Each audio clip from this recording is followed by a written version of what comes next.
Assalamualaikum warahmatullahi wabarakatuh. Terima kasih saya sampaikan kepada KSR PMI Unit Universitas Trunojoyo Madura yang memberikan kesempatan untuk sharing bersama tentang workshop pertolongan pertama dengan tema edukasi pertolongan pertama pada sport accident di masa new normal ini. Saya Fajar Indra Kurniawan yang akan sama-sama mendampingi teman-teman semua untuk sharing terutama pada konsentrasi sport accident, di mana kita ketahui bersama pertolongan pertama mempunyai sifat yang sangat luas, yang hari ini kita sama-sama belajar tentang bidang keolahragaan yang akan disentuh pertolongan pertama. Sebelumnya kita akan kenalan dulu tentang saya. Jadi Fajar itu siapa? Jadi saya tidak memiliki background sama sekali di dunia medis, bisa dibilang begitu, karena basic saya di teknik sebenarnya. Ini sedikit tentang saya.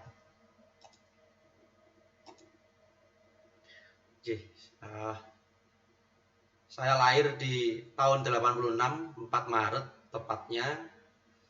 Jadi nama lengkap saya itu, saya sarjana komputer, magister komputer juga. Jadi pekerjaan saya di luar PMI itu ya ada guru, kemudian ya karena saya orang IT jadi senang main-main IT, saya mendirikan perusahaan jasa IT, Fajar Media. Saya juga akademisi, dosen teknik informatika di Universitas Islam Majapahit, Mojokerto. Jadi ini sedikit saja tentang saya. Gitu. Prestasi PMI ya seperti itu, nanti bisa dilihat sendiri. Gitu. Training pertolongan pertama kalau di PMI sendiri saya sudah di 7 kabupaten kota. Ada beberapa saya juga lupa, tapi 7 kabupaten kota ini yang secara resmi PMI-nya mengundang saya. Saya juga training pertolongan pertama di corporate atau di perusahaan.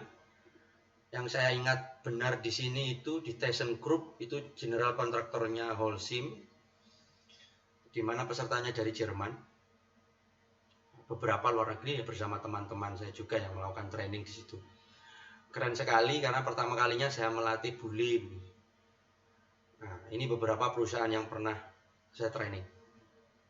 Berbagai macam bidang disentuh pertolongan pertama. Ini bukti bahwa pertolongan pertama bisa masuk di semua lini. Hari ini pun kita akan belajar di wilayah atau bidang keolahragaan. Ini pelatihan terakhir saya nasional. Kebetulan saya instruktur BCLS AED, ini sertifikat dikeluarkan oleh PPNI. Jadi saya belajar BCLS ini juga dari PMI ini kerennya PMI bisa masuk mana saja. Bahkan beberapa kesempatan saya dianggap perawat begitu, padahal ya bukan. Ini saya ngambil sertifikat internasional saya di BCLS AED Singapura waktu itu 3 hari. Ada bersama teman PMI juga, ada 3 orang bersama saya. Kami ke Tan Tock Seng Hospital di Life Support Training Center-nya. Luar biasa pengalaman ini. Nanti kita akan coba diskusi bersama-sama tentang CPR atau RJP. Bisa juga nanti ditanyakan pada lain kesempatan karena ini baru materi awal yang akan saya sampaikan secara umum saja. Aktivitas saya ya seperti ini ya, training begitu, main-main tandu begitu, his, ambulan. Jadi kegiatan yang berhubungan dengan PMI ini sangat menarik dan menantang sekali karena tempatnya itu beragam begitu. Ya kadang di tengah hutan begitu. anak-anak kecil juga kata training. Nah, ini adalah foto instruktur saya ketika di Singapura. Ini luar biasa sekali. Instruktur sama pesertanya ini banyakkan instrukturnya di perusahaan. Ini dengan Pak Heri Suarsono, kalau teman-teman paham sekali, beliau praktisi, master saya juga di first aid. Nah, ini menyentuh di vertical rescue di ketinggian. Nah, inilah. Ya. Oke.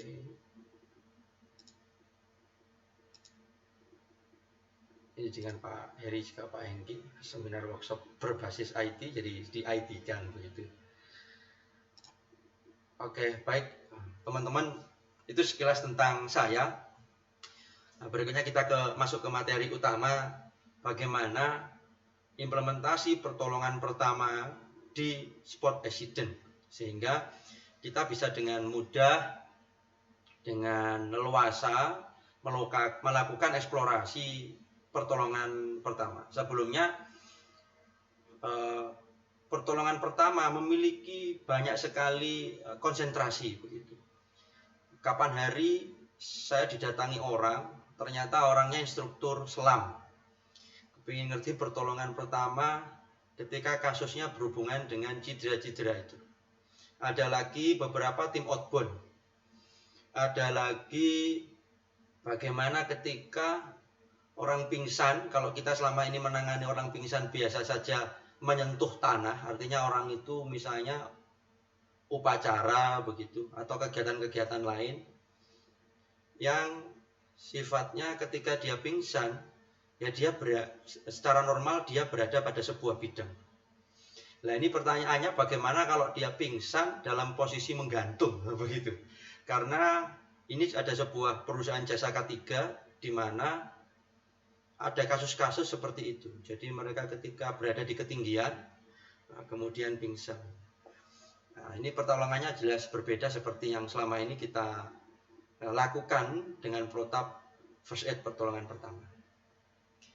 Jadi karena ini berada pada wilayah-wilayah kasus keolahragaan, tentunya ini saya fokuskan di wilayah itu, walaupun tidak menutup kemungkinan ada pertanyaan-pertanyaan yang sedikit melebar. Tapi tidak apa-apa, nanti kita bisa diskusikan sama-sama.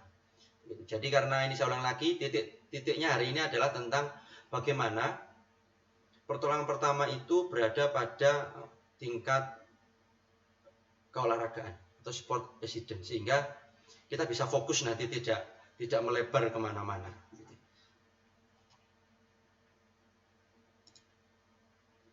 Nah, jadi ada beberapa hal yang perlu kita perhatikan dalam basic first aid for sport. Kenapa ada yang perlu diperhatikan? Karena beberapa hal kadang kita salah tafsir terhadap pertolongan pertama. Ini berbahaya sekali. Ada kalanya ketika kasus kecelakaan itu terjadi pada jalan raya, maka situasinya unpredictable, tidak bisa terprediksi dengan baik. Karena berbagai keterbatasan peralatan, kemudian juga kasus-kasus yang tidak bisa kita prediksi.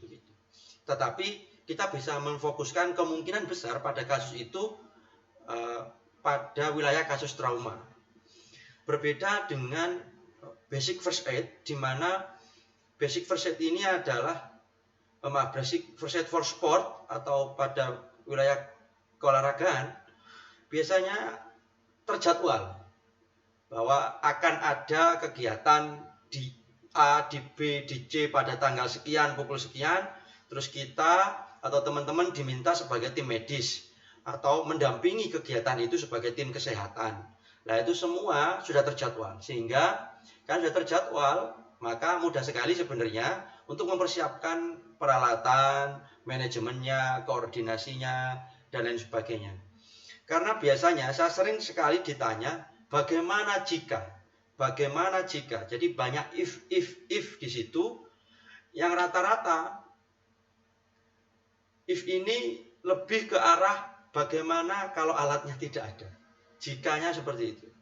Nah, maka nanti kita bahas bersama-sama. Ini tentang hal yang perlu kita perhatikan dalam basic first aid for sport. Yang pertama teman-teman, yang perlu kita perhatikan adalah bagaimana equipment atau peralatan kita. Karena ini sudah terjadwal, sebenarnya kita sudah mengurangi tentang bahasa jika alatnya tidak ada. Begitu. Karena kita harus sudah menyiapkan peralatan-peralatan itu untuk kita gunakan nanti ketika kita melakukan giat. Jadi menurut saya kata-kata seperti itu, jika tidak ada alatnya, harus dikurangi walaupun memang improvisasi itu bisa kita lakukan. Seperti halnya hari ini, kalau ini kita daring begitu ya, bahasanya kalau tidak ada internet, maka daring ini tidak mungkin terjadi. Maka internet itu harus ada sehingga daring ini bisa terjadi. Seperti itu analoginya. Teman-teman mau menulis, nulis di mana? Di kertas, begitu. Oke, kertasnya ada. Tetapi alat tulisnya tidak ada. Bisa menulis, ya bisa pakai apa aja yang bisa buat nulis. Tetapi tidak akan menyamai dengan ya alat tulisnya. Itu maksud saya. Jadi harus ada kertasnya, harus ada pulpennya atau alat tulis yang lain sehingga menulis itu menjadi hal yang mudah. Begitu. Atau hasilnya maksimal tulisannya. Sama dengan peralatan. Pada kasus sesak, kita membutuhkan oksigen. Ternyata oksigennya tidak ada. Nah terus kita harus bagaimana? Apa disebul? Ya tidak mungkin. Sehingga apa? Penggunaan oksigen ini mempercepat proses seseorang yang sesak itu akan jauh lebih baik daripada hanya sekedar diterentangkan, di setengah dudukkan, yang bergerombol itu kita nggak usah banyak-banyak, nggak usah digerombolkan. Nah seperti itu semua akan memiliki konsekuensi, yaitu apa? Dari itu tadi teman-teman. Maka penting menyiapkan peralatan ini. Yang jelas peralatan itu kalau sudah ada dicek, jangan-jangan sudah pada masanya tidak bisa digunakan. Atau peralatan-peralatan elektronik ya, yang membutuhkan baterai, yang baterainya ternyata kok habis. Nah itu semua harus diperiksa alatnya dan bisa digunakan dengan baik, seperti itu. Ada botol alkohol begitu ya, ternyata botolnya saja alkoholnya habis. Nah seperti itu. Ada kotak kasa begitu, ternyata ketika dibuka kasanya tinggal satu aja. Nah seperti itu teman-teman. Atau menggunakan oksigen, ternyata oksigennya juga habis. Atau lupa tidak membawa handscoon. Nah, sementara itu adalah APD wajib pelaku pertolongan pertama. Nah, ini semua harus diperiksa. Dan saya yakin teman-teman memiliki kapasitas di wilayah ini. Karena untuk pemeriksaan peralatan, saya yakin biasanya di tas first aid gitu sudah ada checklistnya. Nah, gitu. Penting juga setelah memeriksa peralatannya, yaitu bagaimana menggunakan peralatannya. Ini penting. Karena jangan sampai menggunakan peralatan itu berada di lokasi atau ketika melakukan penanganan. Yang pertama kali menggunakan ya ketika itu. Ini mohon untuk dihindari teman-teman. Karena dengan begitu maka proses penanganannya bisa sangat berbahaya. Karena pertama kali menggunakan tidak tahu cara menggunakannya. Apalagi itu di tempat keramaian, maksudnya tempat-tempat publik, di mana action teman-teman akan dinilai oleh publik di sana, di masyarakat. Itu yang harus diwaspadai. Untuk itu pemeriksaan peralatan dan penggunaannya menjadi penting. Contoh, ini ada oksigen yang berada di pasaran begitu ya, murah sekali ini. Nah, seperti ini kan harus di testing juga apakah oksigen ini berisi apa tidak begitu, ada isinya apa tidak.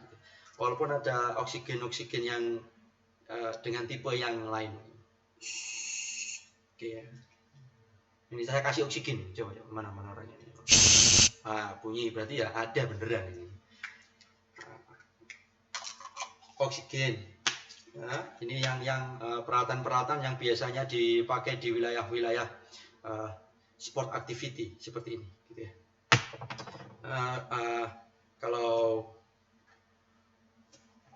berikutnya teman-teman, ini ada yang namanya HIPAVIC begitu ya. Ini kenalan saja dengan alat-alat yang biasa digunakan, karena pada beberapa kasus itu penggunaan plester itu tidak efektif jika orangnya berkeringat.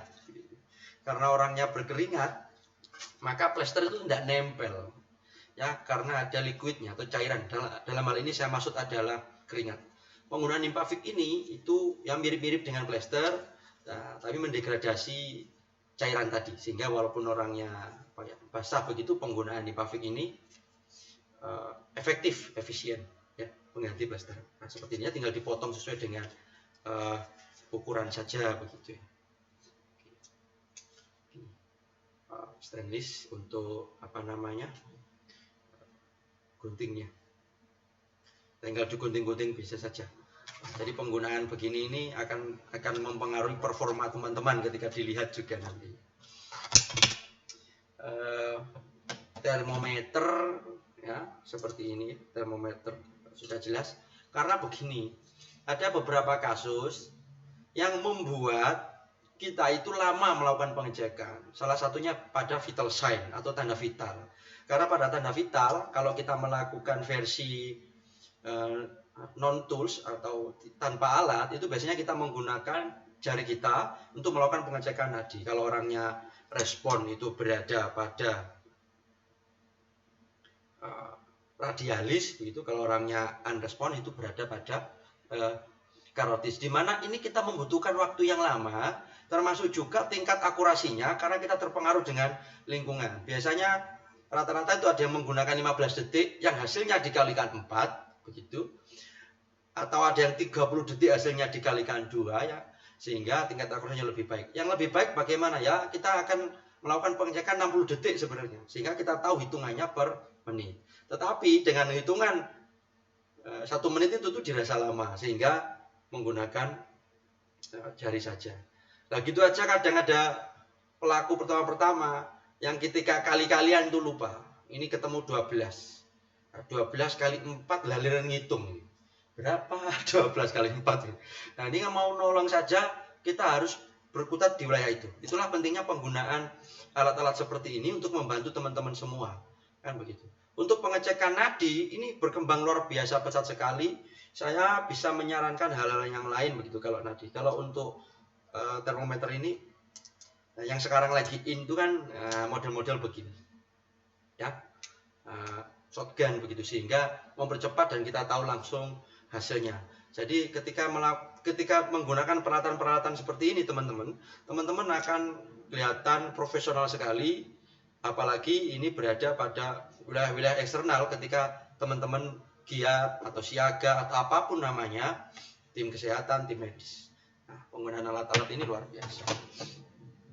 Kemudian, seperti saya bilang tadi, ini adalah fingertip, ya, pulse oximeter seperti ini. Ini saya bukan nawarin produk, tapi ini yang dipakai agar mempermudah teman-teman melakukan pertolongan. Jadi di sini ini juga bisa mengetahui saturation dari kadar oksigen yang ada, termasuk real time penggunaan nadi. Mungkin teman-teman pernah lihat drama Korea, seperti ini ada kalanya, atau di film-film apapun biasanya ada kayak kecil ditaruh di fingertip, ujung jari. Jadi ini ada sensornya di dalam, ya. Kita jarinya taruh di sini, ya. Ini saya taruh di sini. Kemudian di push start saja. Nah, di sini akan keluar angka. Oh, maaf. Nah, di sini sudah otomatis keluar angka, teman-teman. Oh, ini terbalik. Maaf. Jadi saya pakai tangan yang left saja, ya, biar bisa kelihatan dengan baik. Nah, di sini ada tombol startnya, jadi tinggal dipencet start.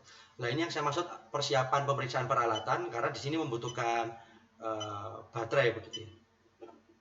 Nah, di sini kelihatan SPO saya 96, kemudian BPM saya, nadi saya di sini terukur 95. Oke. Seperti ini. Nah, ini real time, sepanjang melakukan penanganan, teman-teman akan tahu nadinya. Nah, termasuk kadar oksigennya. Kalau itu menunjukkan angka, SPO-nya ini menunjukkan angka 95 ke bawah, maka penting untuk diberikan oksigen terapi, ya. Oksigen terapi yang nanti penggunaannya beragam tergantung dari model tabungnya. Karena teman-teman tahu ada yang tabung ini yang bisa digelinding begitu ya. Ya seperti itu. Ya itu penggunaannya jelas berbeda dengan ini. Jadi sama-sama mobile, jelas yang tipe D tadi itu lebih baik. Kalau yang ini ya sifatnya untuk pertolongan pertama. Untuk penggunaannya teman-teman, untuk oksigen ini penting saya sampaikan. Maaf, untuk yang fingertip tadi ini untuk mematikannya itu tidak di-push lagi, dibiarkan saja. Nanti 5 detik otomatis kalau tidak ada digunakan atau fingertipnya tidak ada, maka otomatis mati. Penggunaan oksigen yang sering biasanya dipakai teman-teman. Karena ini berbeda dengan oksigen yang pada umumnya yang selalu keluar, maka ini ketika di-push saja orangnya disuruh inhalasi. Jadi di-push orangnya untuk tarik nafas. Jadi ketika tarik nafas, maka ini di-push begitu. Nah, kalau orangnya tidak sadar, kita bisa melihat dari kembang kempisnya dada, kita bisa mengetahui bahwa ini adalah posisi sekarang dia tarik nafas. Kalau orangnya sadar, akan lebih baik pakai ini. Walaupun orangnya sesanya kayak apapun, orang itu biasanya mendengar instruksi. Karena orang yang sakit seperti itu, keinginan segera untuk tidak sakit, sehingga pasti akan nurut. Ya. Tapi ya bilang dulu, Mbak, Mas, mau saya kasih oksigen, tarik nafas hitungan ketiga dari saya. Jadi harus jelas. 1, 2, 3. Orangnya tarik nafas ini di-push. Begitu. 1, 2, 3. Begitu ya. 1 set 3 begitu. Kemudian dievaluasi, ternyata masih sisa, kasih terus. Ya, sampai dalam posisi berkurang. Ketika berkurang ini sudah enak. Jadi pemberian oksigen untuk yang seperti ini itu efektif jika dia dalam posisi tarik nafas. Karena ketika mengembuskan nafas, oksigen ini jelas tidak bisa masuk optimum. Begitu ya teman-teman. Ini untuk oksigennya.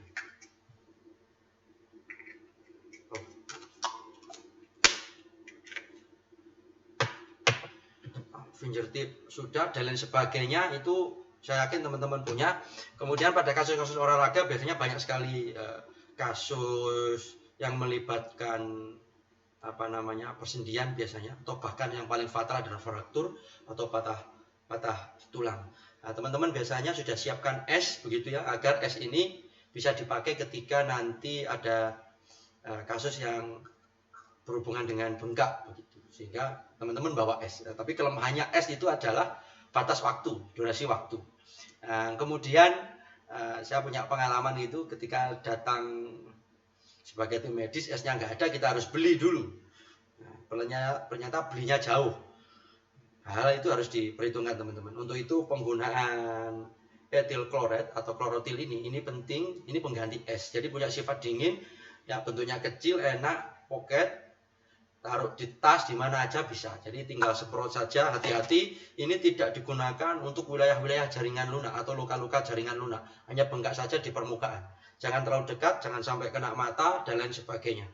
Jadi seperti ini. Nah, jadi ini spraynya jangan terlalu dekat. Ini dingin gitu. Ini dingin. Ya ada ini ya. Mau saya semprot. Jadi ini. Dingin. Enak ini sudah teman-teman ya. Ya, diusap gitu aja sudah cukup. Begitu. Tapi tentunya pada beberapa kasus penggunaan ini tidak efektif. Ya, walaupun sama-sama punya sifat dingin. Kalau gitu ada lukanya, hati-hati teman-teman, penggunaan ini tidak disarankan kalau ada luka. Apalagi mohon maaf, kalau ternyata nyerinya itu berada pada wilayah kemaluan. Contoh seperti kasus sport, kalau boleh saya kasih contoh adalah karate atau sejenisnya, taekwondo, pencak silat, yang mohon maaf ketika ternyata melakukan kontak fisik, ternyata yang kena adalah wilayah genital, baik itu putra maupun putri. Begitulah, itu penggunaan es, pakai es saja. Nah, kalau disemprot nanti kelihatan keren. Jadi cukup tetap pakai es itu ya, kan ada itu tempat esnya, kerbat esnya itu dimasukkan esnya di situ, sudah ditutup, tinggal dikompres kan begitu. Nah, teman-teman, itu yang beberapa hal tentang peralatan yang saya kenalkan tadi. Itu hanya menambah, melengkapi saja dari yang sudah ada standar pertolongan pertama yang ada di buku First Aid standar PMI, sehingga teman-teman bisa dengan peralatan ini membuat pertolongan pertama naik kelas. Bahasa saya, naik kelas. Seperti saja penggunaan pulse oximeter, ini akan sangat keren. Ya.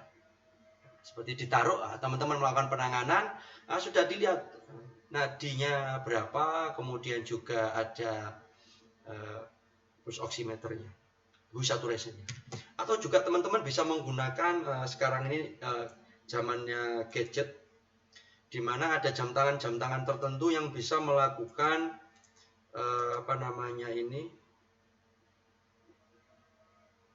pengukuran nadi, tekanan darah, termasuk malah Hue saturation-nya juga sama. Seperti ini adalah heart rate-nya, gitu ya. Maaf. Oke, seperti ini. Maaf, tidak bisa. Ini harus dalam posisi seperti ini. Atau saya lepas saja lah. Ya, yang ada sensornya juga. Ya, bagian depan akan melakukan pengukuran seperti itu.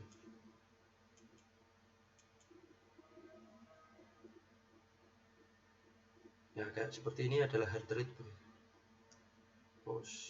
Nah, intinya seperti ini. Jadi teman-teman, penggunaan alat itu beragam sekali. Pertolongan pertama harus naik kelas, karena dengan peralatan ini memungkinkan kita melakukan penanganan jauh lebih efektif, efisien. Karena apalagi menyangkut vital signs, biasanya kita lama begitu ya. Suhu tubuh dengan shotgun termometer akan mempermudah kita semua. Baik, ini baru di peralatan teman-teman. Berikutnya yaitu tentang potensi cedera. Jadi teman-teman harus mempertimbangkan potensi cedera dari apa yang akan teman-teman hadapi. Kalau ini kasusnya, kalau ini sepak bola maka harus begini, kalau karate harus seperti ini. Termasuk juga di wilayah lingkungan, ternyata suhunya dingin, maka perlu dipertimbangkan hipotermia, kita harus bawa selimut, kan begitu. Itu semua harus diperhitungkan dari awal, sehingga teman-teman karena sudah memperhitungkan cederanya apa, tentunya berhubungan dengan peralatan yang dibutuhkan apa. Jangan sampai itu tidak ada, kan begitu. Bayangkan ini sesak, ada di pegunungan, teman-teman ikut misalnya diklat apa begitu, ternyata di tempat yang dingin, yang teman-teman tidak memperhitungkan membawa oksigen, ini berbahaya sekali. Maka list cedera atau daftar cedera itu penting. Dapat dari mana? Ya itu tadi, pengalaman teman-teman atau senior-senior sebelumnya, kasus-kasus yang sudah pernah terjadi apa, itu menjadi catatan penting. Termasuk juga bagaimana jika cedera-cedera ini sampai di luar listnya. Contoh, ternyata di listnya tidak ada patah tulang. Teman-teman bisa meminta jadwal kepada panitia atau apa begitu ya, sehingga tahu bahwa nanti ada kegiatan alam terbuka, ada kegiatan begini, ada malam hari. Maka semua itu disiapkan sehingga alatnya ada. Jangan sampai tidak ada, ini berbahaya. Kalau hanya sekedar evakuasi saja, ini bukan pertolongan pertama, teman-teman. Evakuasi adalah salah satunya.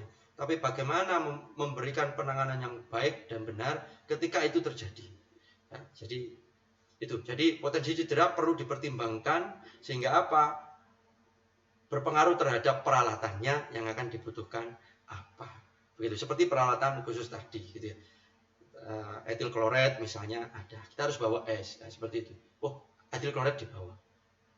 Ada lagi Bavik dan lain sebagainya yang bisa dimanfaatkan di lapangan.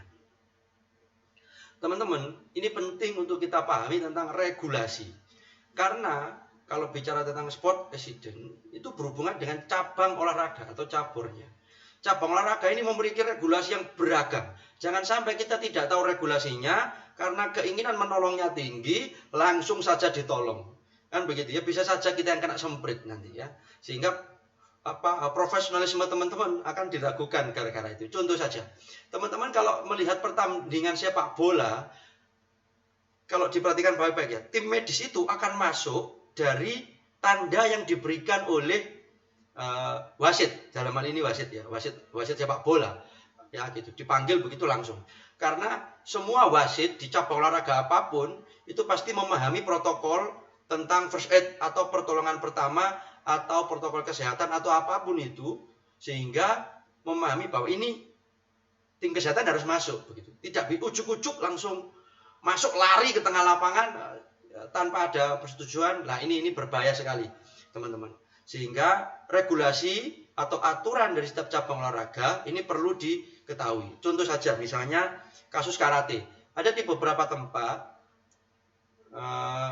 kejuaraan karate itu tidak akan dimulai ya, atau sejenisnya ya, entah itu taekwondo atau pencaksilat, ketika tim medisnya tidak datang. Lah ternyata tim medisnya ini nggak tahu regulasi aturan itu, sehingga datangnya nyantai saja lah. Sehingga lah ini berbahaya ya. Kredibilitasnya nanti dipertaruhkan di sini. Hanya gara-gara kita tidak datang. Ini sama sekali belum masalah metode atau teknik penanganan. Hanya masalah kita telat datang.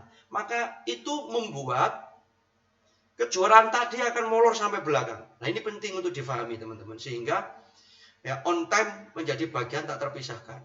Syukur-syukur sebelum mulai kita kan sudah berada di lokasi.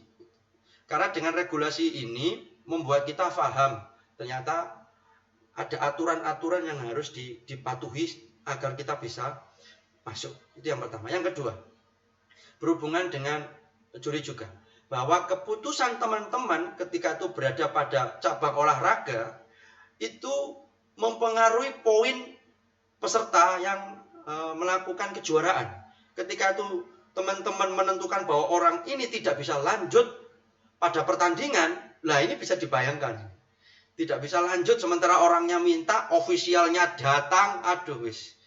Semua itu tidak perlu teman-teman masukkan ke hati begitu ya. Karena keinginan menang itu tinggi. Kalau teman-teman merasa secara profesional atlet ini tidak bisa melanjutkan karena dari cederanya. Contoh saja misalnya teman-teman melihat ada deformitas pada tulang keringnya atau tungkai bawahnya, teman-teman menduga itu patah tulang, maka tidak usah dilanjutkan. Kan begitu.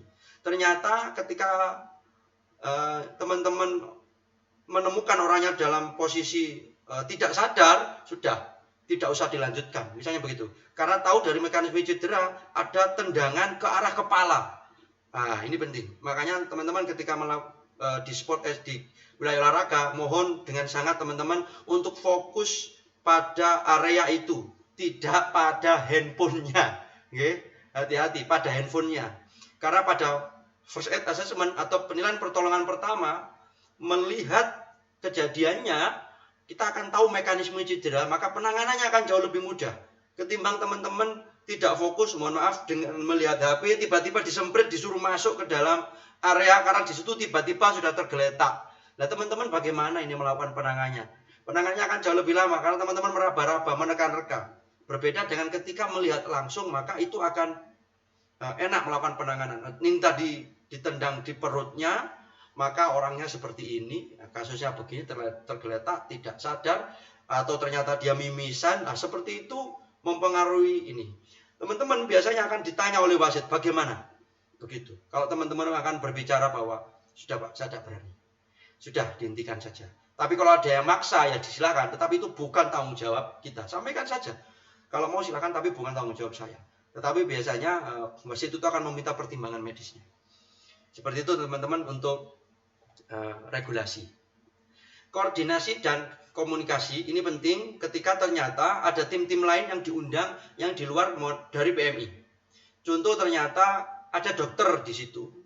Ya, ada juga petugas medis yang dibawa oleh masing-masing tim officialnya. Kita harus sama-sama berkoordinasi dan berkomunikasi. Koordinasi namanya di sini adalah penggunaan alatnya. Gitu ya. Alat-alatnya seperti apa ya, itu yang internal untuk kita, yang eksternal yaitu tadi bisa dokter, bisa perawat, bisa official membawa tim kesehatan sendiri atau bahkan tim kesehatan yang lain. Nah, kita sama-sama koordinasi. Ya, kalau memang teman-teman bawa HT, maka HT ini penting karena mungkin areanya ini luas sekali, ada beberapa blok yang digunakan sehingga teman-teman menggunakan HT ini komunikasinya lebih enak dengan sesama tim yang internal juga eksternal. Karena komunikasi zaman sekarang ini luar biasa sekali teman-teman. Penggunaan handphone, teknologi, semuanya memungkinkan untuk kita bisa sama-sama mengontrol atau monitoring situasi. Ini saya tunjukkan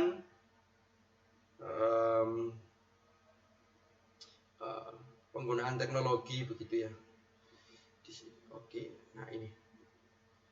Nah, seperti ini teman-teman. Jadi kapan hari saya ditelepon oleh tim pertolongan pertama begitu ambulan yang kebetulan ada penanganan kasus kecelakaan di situ, jadi saya terlibat di situ, jadi saya membantu kejadian prosesnya seperti itu. Dengan teknologi seperti ini memungkinkan kita untuk berkomunikasi dua arah, visualisasi. Jadi di situ kelihatan sekali itu orangnya tergeletak, dia ada fraktur pada femurnya begitu. Nah untungnya tim ambulannya lengkap sehingga penanganannya bisa optimum. Nah, ini masyarakatnya ada, kemudian ada polisi, sudah rame, begitu semua. Ini traffic accident ya, sedikit melebar, tapi setidaknya penggunaan media-media seperti ini memungkinkan kita melakukan penanganan yang tidak hanya terbatas secara fisik saja, tapi juga pada wilayah-wilayah lain.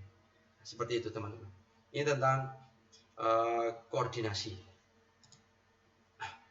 Nah, teknik penanganan ini jelas dilakukan sesuai dengan kapasitas teman-teman. Jadi hati-hati teman-teman ketika melakukan ini. Saya yakin teman-teman sudah mempersiapkan diri. Tidak mungkin anak yang baru aja bergabung di KSR tiba-tiba disuruh siaga tanpa ada pemahaman khusus tentang pertolongan pertama. Mohon dihindari. Jadi baju-baju yang berlogo PMI itu tidak hanya sekedar identitas pamer, tapi itu adalah lambang di mana kapasitas teman-teman itu sudah tidak diragukan lagi.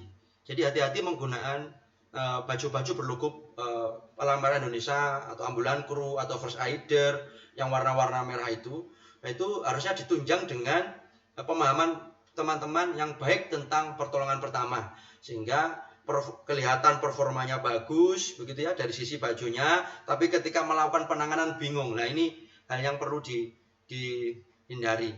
Jadi kompetensi teman-teman nanti harus terlihat di sini. Contoh kasus patah tulang harus bagaimana ketika orang itu mimisan, melakukan kompres, ya, teknik penanganannya murni metode itu, ya gitu, terkilir kan begitu. Penggunaan tensograf atau pembuat elastis. Nah, seperti itu semua teman-teman harus memahami sehingga jangan sampai kelihatan amburadul ketika melakukan penanganan, atau teman-teman tidak percaya diri, tidak yakin karena baru pertama kali melakukan penanganan. Ini berbahaya, ya, berbahaya sekali. Apalagi misalnya teman-teman KSR UTM ini melakukan siaga itu, kemudian ternyata kok hasilnya tidak dirasa tidak baik karena ternyata yang ditugasi adalah orang-orang new, anak-anak baru yang belum memahami. Itulah diklat KSR dasar penting untuk pemahaman dan sharing-sharing dengan teman. Jadi teknik penanganan ini menyesuaikan tergantung peralatan yang digunakan juga. Begitu teman-teman. Transportasi. Jadi ini penting untuk dicermati bersama bahwa evakuasi dan transportasi ini penting. Kalau itu biasanya di tengah area, maka kita harus keluarkan dulu. Tapi ada beberapa cabang olahraga yang mengizinkan untuk melakukan penanganan di area di area cabang olahraganya masing-masing. Tapi ada yang harus dievakuasi dulu, ditandu keluar area, di luar area itu tadi baru ditangani. Nah, teman-teman hati-hati ketika membawa tandu gitu ya untuk melakukan evakuasi, tidak usah terburu-buru, apalagi berlari menggunakan tadi, ini berbahaya karena dengan berlari sudah tidak diikat, berlari lah nyampe luar lapangan orangnya ketinggalan, ya jatuh gara-gara berlari tadi. Jadi hati-hati ketika berlari, cukup berjalan saja, dilihat saja, toh nanti ujung-ujungnya juga akan nyampe begitu ya. Dengan berlari itu berbahaya teman-teman. Wilayah transportasi ini penting untuk kita pahami. Rujuk ke fasilitas kesehatan ini penting. Kalau itu korban patah tulang, teman-teman, maka rujuknya ke rumah sakit, jangan ke puskesmas. Kan begitu. Puskesmas memang dekat, begitu ya, dekat dengan area lombanya, area cabang olahraganya. Tetapi pada kasus itu, walaupun rumah sakit letaknya 2 kilo, maka ya akan lebih baik dibawa ke rumah sakit daripada ke puskesmas atau klinik begitu ya, atau tempat kesehatannya. Teman-teman harus bisa melakukan penilaian di situ bahwa ini butuh rujuk ke rumah sakit. Nah, maka tentunya kartu cedera, kartu penderita ini penting untuk serah terima nanti di rumah sakit. Jadi harus dipetakan teman-teman ya, wilayah-wilayah daerah situ bagaimana kalau bawa ambulan atau alat transportasi yang lain harus dihadapkan langsung ke jalan raya, kemudian juga posisi ambulannya di mana, jangan sampai bagian belakangnya itu ada sepeda motor yang menutupi ambulan sehingga mau masuk menggunakan tandu tidak bisa, atau diparkir di tempat-tempat yang tidak strategis, mau maju di depan ada mobil, harus cari orangnya dulu dan lain sebagainya. Nah, ini perlu dipertimbangkan karena proses rujukan itu juga menjadi perhitungan waktu, teman-teman. Jadi transportasi evakuasi ini tidak hanya sekedar diperindah saja, tapi bagaimana melakukan rujukan ini. Karena pertolongan pertama itu sifatnya hanya pre-hospital care. Setelah itu ujung-ujungnya adalah ke rumah sakit. Nah, ini yang penting untuk kita pahami bersama. Alhamdulillah. Berikutnya adalah sesi tanya jawab, teman-teman. Itu tadi hal-hal penting yang bisa saya sampaikan terkait tentang pertolongan pertama di fokus pada sport accident. Kita akan bertemu lagi, teman-teman, pada kesempatan yang lain.